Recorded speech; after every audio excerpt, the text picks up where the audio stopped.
Congressman Raskin, even before Todd Blanche's tweet today, you were trying to get Todd Blanche to actually deliver testimony to your committee. It seems that tweet, with him willing to identify for you what isn't in the Epstein files, is at least the beginning of possibly valuable testimony. Well, that's right. All these emails, of course, completely debunk and discredit what Ghislaine Maxwell told Todd Blanche when he went over and engaged in that sweetheart interview with her. Now his defense to this, we didn't have all of the emails from the Epstein estate. First of all, I find that almost impossible to believe.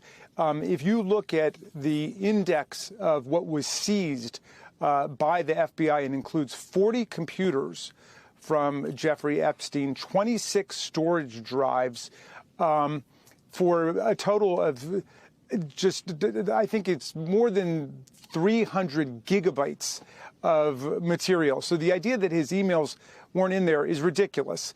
And of course, they probably didn't look. If they were in there, they never looked for them, because the very first thing they did when they took over the Department of Justice was they summoned all of the prosecutors' materials that had been assembled over the years, and they declared the case over. They shut it down before they looked at anything. But let's assume that he knew what he was talking about and he was telling the truth, that they were not in there.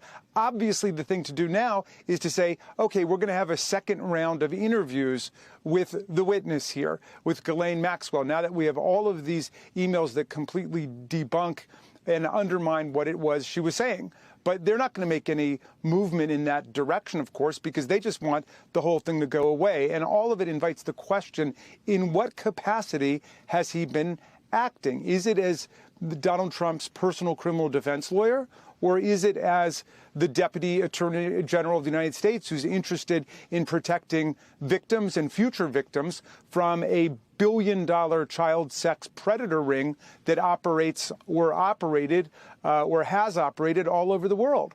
And so, maybe he was operating as Donald Trump's emissary to determine, one, that she would say nothing untoward about Donald Trump, and two, to see whether she was going to be cooperative enough to actually merit a pardon from Donald Trump. So he's acting kind of like a pardon attorney. Well, he obviously will do anything that Donald Trump tells him to do. I think what it is that Congress needs to do at this point is to say that we completely oppose a pardon for this convicted child sex offender who continues to lie about both Jeffrey Epstein and also about Donald Trump if these emails are to be credited. J.D. Vance went on Fox tonight, didn't say a word about this, wasn't asked a question about it. Obviously, that's why you go on Fox, so there won't be any questions about this. But as we go forward here, what we've seen so far with J.D. Vance is he, on this issue as of now, he used to try to defend Donald Trump on this stuff. This week, totally silent about this. He's taken the Gerald Ford posture at this point. Well, yeah, as Donald Trump's pet chameleon, he will try to change his spots according to whatever the politics of the moment demand. And it'll be interesting to see those who will, stand with Trump till the end and those who will try to jump off in the nick of time. But look, this is like a deadly serious issue for the survivors, for the victims of this massive offense. They want to know the truth. They have a right to truth and justice, as well as for others who haven't even come forward yet. This was a massive child sex abuse and trafficking ring, which was covered up originally by Alex Acosta, who later gets rewarded with an appointment to the Trump cabinet as Secretary of Labor, where Trump could keep a close eye on him. And the cover-up continued in the first Trump administration, and it continues to this very day.